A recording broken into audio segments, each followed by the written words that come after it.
세상에 떠도는 기묘한 괴담들. 첫 번째 이야기. 할아버지께서 마지막 인사를 하셨다.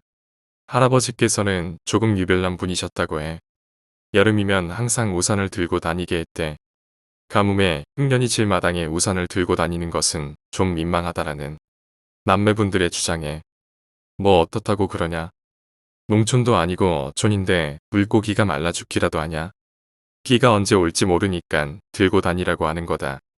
라는 말을 매년 되풀이하셨고 주머니에 항상 건어물을 들고 다니셨다는데 본인이 소주나 한잔하기 위해 들고 다니는 게 아니라 고양이들에게 주기 위해서였대. 그래서 할아버지만 나타나면 고양이들이 몰려들었대. 말씀은 안 하셨지만 분명 고양이의 보호를 노리는 것 같았다고 들었어. 아직도 있을 게 거의 확실한 나무들 가운데 몇 그루의 칼자국이나 있는 것도 일종의 이정표로 할아버지가 그어 놓으신 거라고 하더라고. 선원이시라 집을 나설 때면 쌀은 가득한지 식수되는 무탈한지부터 집 이곳저곳을 살피고 하시기도 하고 이웃들에게 떡을 돌리셨다는데 이건 성격과 무관한 거래. 다들 못 먹어 못 살던 시절이고 수익원이라고 해야 바다인데 선원인 할아버지 가족만 적어도 배 곪는 일이 없었대. 나름 고소득자였다는 모양이야. 어떻게 줘야 좋을지 모르시니 무사귀한 축하떡이라면서 돌리신 거야. 꽤 많이. 그저 걱정거리를 미연에 방지하고자 하는 마음이 좀 많이 과하셔서 밤순찰을 도시기도 하고 육지에 내리면 가장 먼저 하는 일이 절에 가서 스님과 다과를 하며 이것저것 알아오시는 좀 유비무환과 미신에 많은 영향을 받으신 그런 분인 것 같아. 세월이 흐르고 흘러 선장이 되신 할아버지는 친형의 탄생에 조금 탐탁지 않아 하셨어.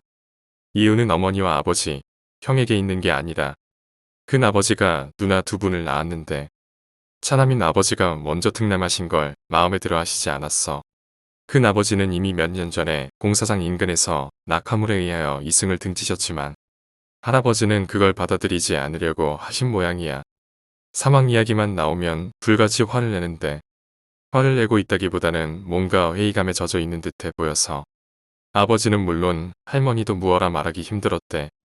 그러던 어느 날 할아버지가 무태 발을 디디고 절에 다녀오시다니 시내에도 나갔다 오시고 친모를 빤히 보시던 할아버지는 저놈을 보고 가고 싶도 한데 시간이 있어야 말이지. 같은 말을 하셨고 타향살이를 하는 남매를 모두 불러 모아 각자의 단점만을 집요하게 물어뜯으며 고칠 것을 요구했고 아버지와 친모에게는 믿고 싶지 않아서 고집을 부렸는데 미안하다라는 말을 하셨대. 며칠 뒤에 다시 배를 타야 하니 항상 하시는 몰빵 잔소리겠지 하고 생각했대. 할머니에게는 이게 마지막인데 한번 안 하나 보세라는 능글능글한 표정으로 전혀 안 하시던 애정 표현을 하시고 그때는 떡도 돌리지 않았대. 외야에서 물어봤더니 스님이 곧 크게 돈이 나갈 일이 생긴다고 했으니깐 별 수 없잖소 라는 말을 하셨대. 아무리 집요하게 물어도 알 필요도 없고 알고 싶지 않아도 알게 될 거고 알아봐야 좋을 게 없다로 일관하신 모양이야. 삼촌들 중 누구인지는 말 안 해줬지만 다들 뒤에서 두 번째 삼촌을 흘게 쳐다본 걸로 보아 그 삼촌이 저 놓친내 저거 걱정이 과하다. 노망난 거 아니야? 라고 했다가 할아버지에게 존내 처맞은 남매들이 며칠 묵다 돌아가고 며칠 뒤 고향이자 집인 곳을 떠나시기 전에 엄청 진지한 표정으로 할머니를 보고는 몸이 불편해지면 차남, 전이 급해지면 딸년들에게 얹혀 살라면서 그런데 마지막인데 정말 안아보면 안 되겠소 라고 하셨대. 그래서 안아들었는데 왠지 불길한 기분이 드는 그런 느낌이었대. 왜 이리 마지막을 강요하는 건가 싶기도 하고 이게 진짜 마지막이면 어쩌지 했는데 어쩌지가 진짜가 되어버렸어.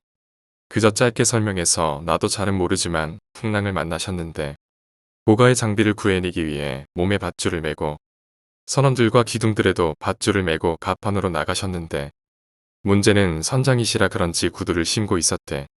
긴박한 상황이라 밧줄을 신경 못 쓰셔서 고가의 장비를 문 앞 근처까지 들고 오셨지만 이미 연로하신 분이라 잠시 그걸 바닥에 놓으셨는데 그게 최악의 실수였대.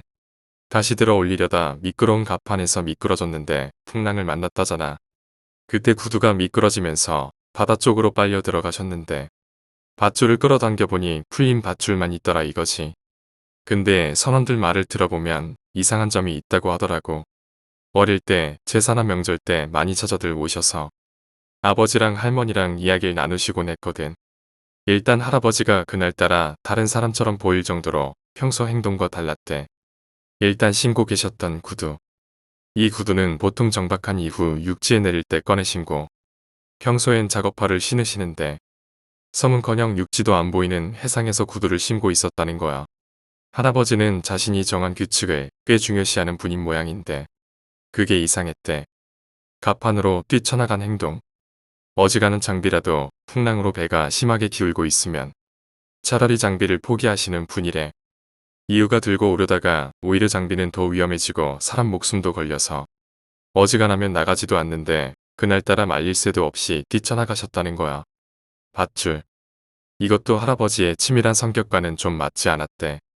로프가 아니라 쇠심이 섞여 있는 정박용 줄로 몸을 묶으시는 걸 보고 밧줄이 다르다. 위험하시다고 만류했지만 귀찮다는 듯이 시끄러워. 라고 언성을 높이고는 뛰쳐나가셨대. 이 줄이란 게 말이야. 사람 몸을 묶을 만한 게 아냐. 묶이게 하는데 충격을 받으면 금방 풀려서 정박할 때도 올가미 매듭으로 걸어서 정박하는 그런 밧줄이라는 거야.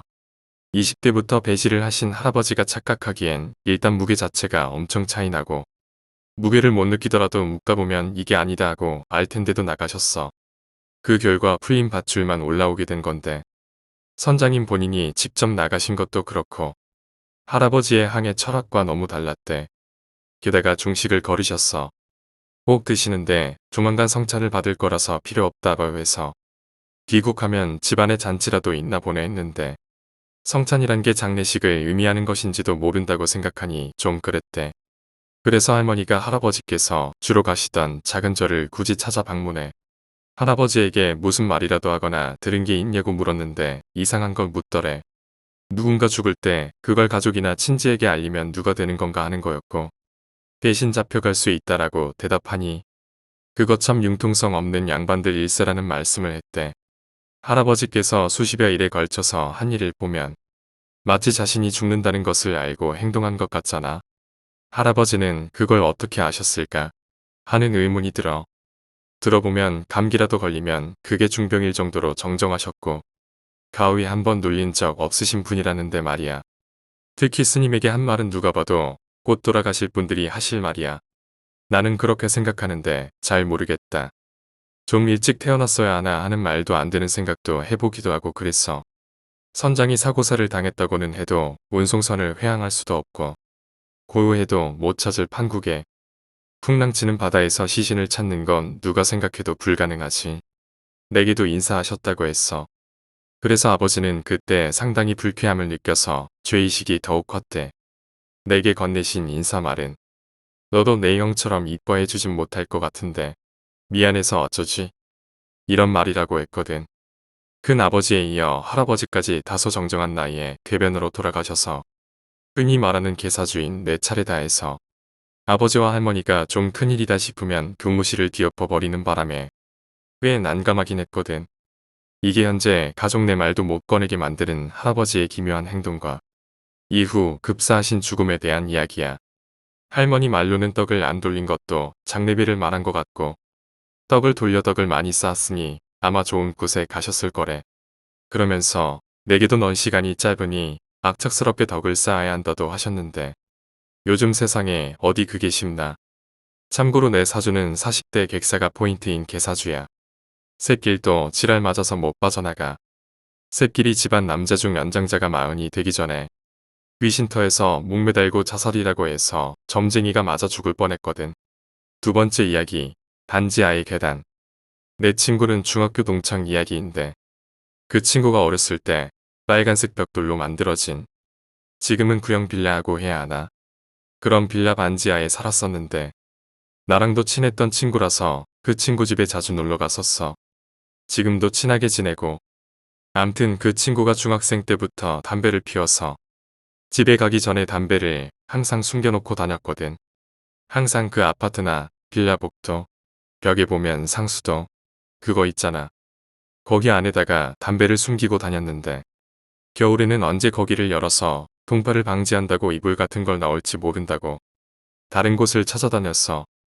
멀리 두는 거는 귀찮고 까먹을까봐. 반지하 계단 밑에 보면 공간이 있거든. 1층 이상 사는 사람들은 모르지만 반지하 사는 사람들은 알 거야.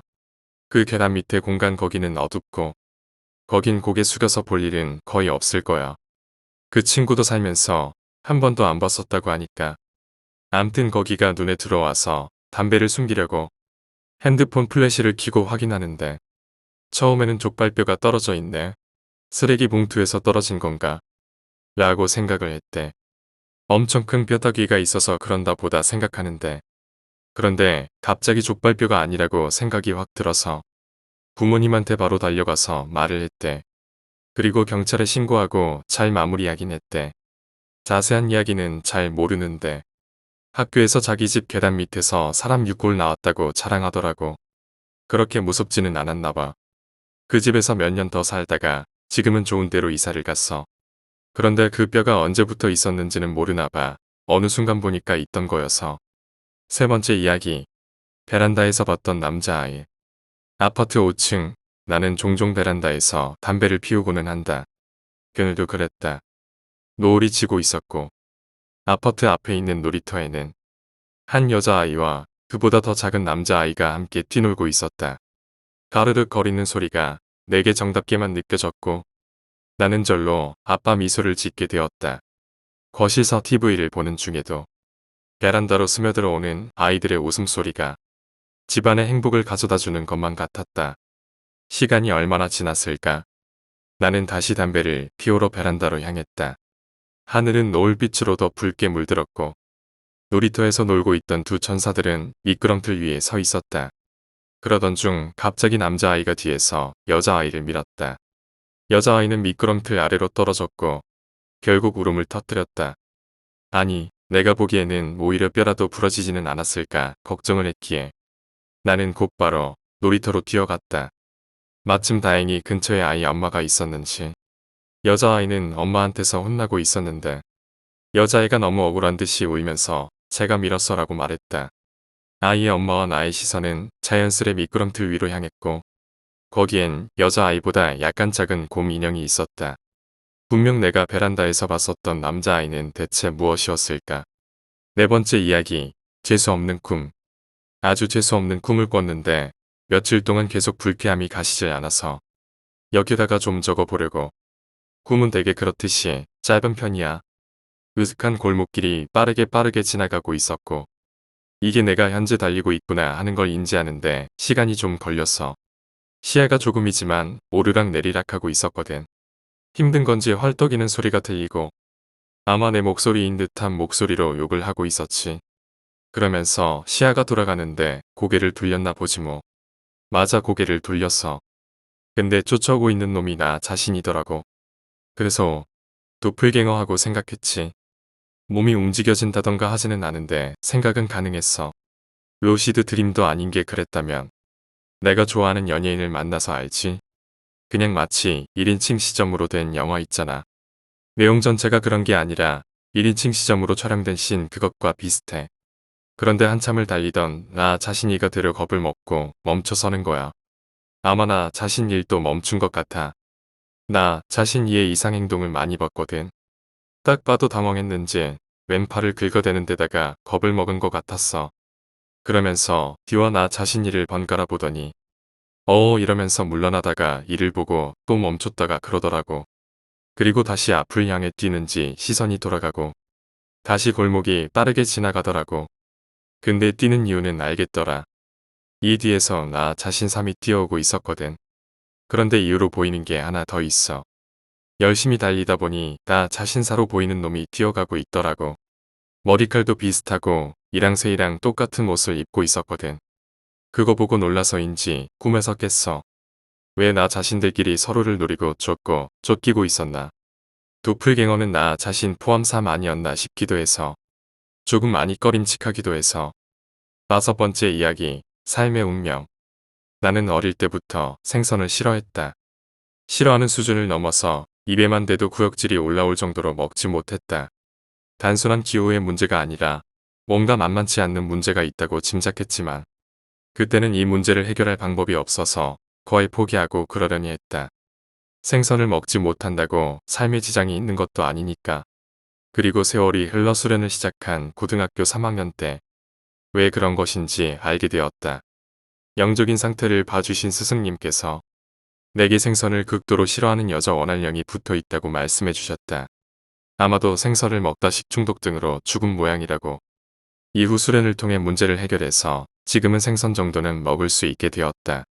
생선을 먹는 것이야 그리 대단한 성취는 아니지만 그 외에도 수련을 해가면서 우울하고 고통받았던 부분들을 개선하여 전부 다 정신적으로 더 단단하고 성숙해진 것 같다. 사람들마다 자신에게 문제가 있는 부분은 노력을 통해 습관을 개선하거나 장점을 키워 단점을 커버하여 해결할 수 있다. 그런데 어떤 것들은 공을 들여도 쉽게 풀리지 않고 문제의 원인도 분명하지 않으며 문제가 있어도 자신이 인지하지 못하는 경우도 있다. 수련을 하면 이제껏 인식하지 못한 새로운 방향으로 삶의 문제에 접근하고 해결하여 현실적인 운명력을 월등히 강화시킬 수 있다. 온갖 방법으로 삶의 경로를 방해하는 영적인 존재를 정리하거나 잠재의식을 개선하여 당연한 것으로 여겼던 안 좋은 성향이나 습관을 바꿀 수 있다. 영역이 강해질수록 좋지 않은 것들로부터 방어력이 생긴다.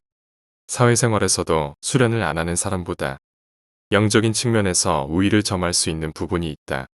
수련을 같이 하는 도반분 중에는 건강이 너무나도 좋지 않아 늘 병원에 입원하여 일상생활이 어려웠던 분이 있었다. 카르마 때문에 병마에 시달리며 살아야 하는 운명이었으나 지금은 수련을 통해 붙어있는 영적 존재와 탁기를 제거하여 건강을 많이 회복하였다. 어떤 도반부는 정상적으로 직장에 다니는 중에 공부를 하여 합격하기 어려운 시험을 2군데나 합격하여 좋은 직장으로 옮겨간 사례도 있었다. 평범한 일상의 노력을 통해 문제를 해결할 수 있다면 그것이 베스트이다. 그러나 도저히 해결되지 않는 삶의 문제가 있을 때 영적인 부분에도 한 번쯤 눈을 돌려보면 또 다른 가능성을 찾을 수 있다는 점을 널리 알리고 싶다. 6번째 이야기, 꿈 이야기. 어제 있었던 꿈 얘기 하나 해볼게. 너무 소름 돋고 지금도 생생하게 생각나서 무서울 정도야. 보통 꿈꾸고 나면 잊어먹거나 하잖아. 근데 그런 것도 없이 처음부터 끝까지 생각난 꿈이 처음이다. 이렇게 글 써본다. 내용은 꿈에서 느낀 대로 쓸게. 지하철의 철로 같은 부분으로 되어 있는 곳에 앉아 있었어. 꿈꾸자마자 들었던 생각 같은 거 있잖아. 아무도 설명 안 해줬는데. 난 어떤 상황이고 지금 뭘 하고 있었지 같은 느낌 말이야. 앞쪽에 앉아있던 게 나였고 내가 하고 있던 거는 그곳에서 앉아서 철도를 따라 지나가는 사람이 있나 확인하는 아르바이트 비슷한 거였는데 내 앞에는 책상에 앉아있는 노인 한 분이 있으셨어. 아마도 그분이 내 사수 같은 거였다고 생각해. 시간이 지나서 노인분은 시계를 보더니 6시가 됐다면서 퇴근을 준비하려 하고 있었어.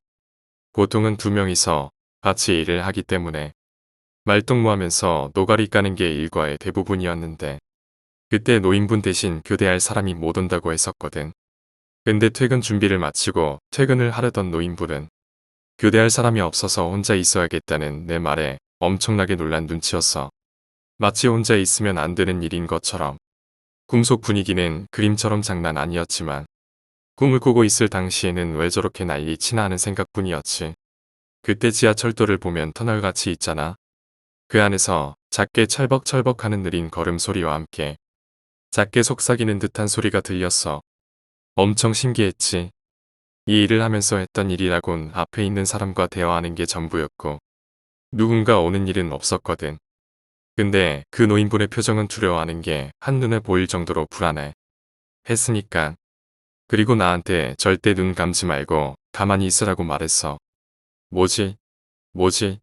하며 처음 있는 일이라 당황 반 궁금한 반으로 걸어오고 있는 누군가를 기다리고 있었는데 찰박찰박물이 있는 곳을 밟는 소리가 천천히 커지며 그 속삭이는 소리도 뭐라고 하는지 들리게 됐어. 시발시발 하면서 어떤 여자애가 걸어오고 있었어. 지금 쓰면서도 소름 돋는다. 그 애는 저유로 귀신처럼 눈이 없었어. 눈이 있어야 할 자리에 크게 구멍이 뚫려 있었는데 시발시발 하면서 내 눈을 한번 보고 시발시발 노인 눈을 보면서 시발시발 앞에 말했듯이 엄청 천천히 걸어가는데 공포 때문에 눈을 감을 수가 없었어. 눈이 따갑고 눈물이 주룩주룩 나오는데도 한 5분쯤인가 그 짧은 거리를 지나가면서 계속 시발시발거리면서 반대편 터널로 들어가 사라졌어. 패닉에 빠져서 아르바이트고 뭐고 여길 나가야겠다는 마음에 노인이랑 같이 자리를 뜨려고 하는데 그 당시 내가 신발을 벗고 있었거든. 하필 또 어코라 신발을 신기가 너무 힘든 거야. 손발은 덜덜 떨리고 있고 가뜩이나 어코라 신발 신기도 버겁고 그래서 시간이 좀 걸리고 있는 상태였어. 근데 시발거리던 여자애가 들어갔던 터널 쪽에서 뭔가 또 오는 소리가 들렸어. 애행같이 파리 소리 같은 소리가 나는 거야. 미칠 지경이었지. 노인분은 세상에 있는 욕이란 욕은 다 하면서 이제 다 틀렸다고. 여기 이제 못 나간다 그러면서 이번에는 눈을 감고 절대 뜨지 말라고 그랬어. 그냥 죽은 척 하듯이 숨도 쉬지 말라고 그러더라고. 난 그냥 아르바이트 하려고 왔었던 건데 이게 무슨 일인가 싶었어. 그 노인한테 물어보고 싶은 것도 많았지만 노인을 보니 벌써 눈을 감고 내 옆에 조금 떨어진 자리에 누워서 죽은 척하고 있었어. 이대로 가다간 죽을 것 같아서 나도 얼른 누웠지. 그리고 잠시 후에 애앵거리는 소리가 내 귀 옆에서 바로 들렸어. 진짜 잠자는데 바로 옆에 목이 지나갈 때 나는 소리처럼 애앵거리면서 아까 시발거리던 귀신이 그랬던 것처럼 나도 속으로 시발시발거리면서 죽은 척하고 있었는데 내가 아까 신다가 포기했던 워커를 들고선 애앵거리며 내 입을 툭툭 쳤어. 그 툭툭 치는 거에 흠칫 놀라서 살짝 움직였거든. 그랬더니 애앵거리는 소리를 점점 크게 내면서 내 이빨을 부술듯이 점점 세게 치는 거야. 그래서 이러단 정말 죽겠다 싶어 눈을 뜬 순간 아까 봤던 시발거리던 여자 귀신이 손에 멍키 스패너 같은 공구를 들고선 내 머리를 깨부시려는 듯이 뛰어오고 있었어. 그리고 그 여자 귀신이 휘두르는 공구에 내 입이 닿으려는 순간에 잠에서 깼어. 자신도 모르게 힘주면 발가락 끝부분이 말려서 쥐날듯이 되잖아. 잠 깬 순간 내 상황이 그렇게 돼 있더라고. 다리에 쥐가 나서 깬 건지 뭔지는 모르겠지만 정말 다행이다 생각하면서 벌벌 떨었어. 근데 더 소름인 거는 지금 생각해보면 내가 눈을 떠서 살 수 있지 않았나 하는 생각이 드는 거야. 왜냐하면 내가 눈 떴을 때 날 보면서 튀어오는 여자 귀신 옆으로 그 노인이 보였는데 그 새끼 웃고 있었어. 7번째 이야기. 죽은 고양이. 내가 키우던 고양이가 죽었다. 길가에 버려져 있던 주황색 고양이. 이름은 미러. 그를 데려오고 나서부터는 혼자 살던 나의 삶이 달라졌다. 미로는 언제나 책상 위에 앉아서 날 볼 때마다 꼬리를 한 번씩 흔들어준다. 내가 일어날 시간인 아침 7시가 되면 귀여운 울음소리를 내 귓가에 들려준다. 내가 슬플 때나 기쁠 때나 함께 있어준다. 맛없는 밥이어도 참고 먹어준다. 제때 밥을 주지 못해도 나를 방해하지 않고 내 일이 끝날 때까지 기다려준다. 알아듣지 못할 텐데도 내가 말할 때는 아무 소리도 내지 않고 귀를 기울이며 내 말을 들어준다. 그런 미로가 지금 눈은 죽은 생선의 눈처럼 탁하고 혀는 입 밖으로 내밀고 누워있다. 입에서는 잼 같은 붉은 액체가 흘러나오고 코에서도 약간 투명한 액체가 뚝뚝 떨어진다. 그의 위에는 책장이 넘어져 있고 주변에는 책들이 어질러져 있었다. 상황을 보지 못했지만 대강 이해는 간다. 아마 책장 위에 올라가려다 무게 때문에 책장이 넘어진 거겠지. 허탈한 기분이 들었다. 미로는 죽었어. 이 생각을 하니 아까까지 이성적으로 생각하던 머리가 돌아가지 않는다. 이 아인 이제 죽은 거야. 헤어진 거야. 못 만나. 그런 생각을 하니 눈물이 맺히기 시작했다. 이게 이별인 건가? 맺히던 눈물이 이제는 턱까지 흐르기 시작했다. 미로의 시체 앞에서 눈물을 흘리던 나는 갑자기 새로운 생각이 들었다. 내가 미로를 고치는 거야. 난 차갑게 식은 미로의 몸을 들어 책상 위로 올린다. 그러고는 집안을 뒤져서 쓸만한 물건은 모두 꺼냈다.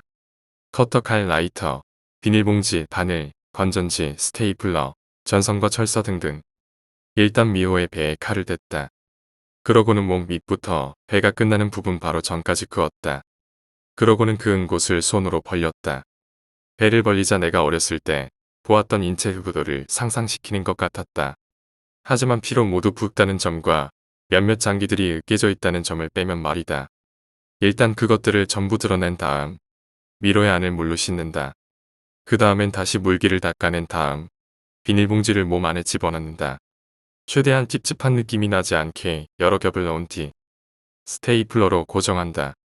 그 다음엔 바늘을 가져와 미로의 각 몸에 하나씩 깊숙이 찔러 넣는다. 바늘을 전부 넣었으면 지금이 가장 중요하다. 배터리에 전선을 연결하고 바늘에도 연결한다. 잠시 미로의 몸을 지켜본다. 꿈틀꿈틀 거리는 것을 보면 바늘을 뽑아 다른 곳에 조금씩 꽂아본다. 몇 번의 시행착오를 거친 뒤 이제 전기가 통하면 몸이 움직인다. 조금씩 몸을 부들부들 거리는 것은 어쩔 수 없지만 꼬리도 흔들 수 있게 되었다. 그 배터리를 이제 배 속에 집어넣는다. 그리고 책상 한 구석을 차지했던 알람 시계를 집어넣은 뒤 갈라버렸던 배의 상처를 스테이플러로 따든 뒤 라이터로 상처를 지진다. 이제 미로를 책상 위에 다시 앉혀준다. 이제 죽었던 미로를 살렸다. 매일 아침 7시마다 날 잠에서 깨워줄 것이다. 울음소리가 아니라 알람 소리지만 나를 보면서 꼬리를 흔들 수 있다. 몸도 그만큼 부들거리겠지만 내가 말하는 걸 들어줄 것이다. 못 알아듣겠지만 실수로 밥을 늦게 줘도 삐지지 않을 것이다. 안 먹겠지만 언제나 나와 있을 것이다. 슬플 때나 기쁠 때나 내 미로는 살아났다. 앞으로도 내 곁에 있을 것이다.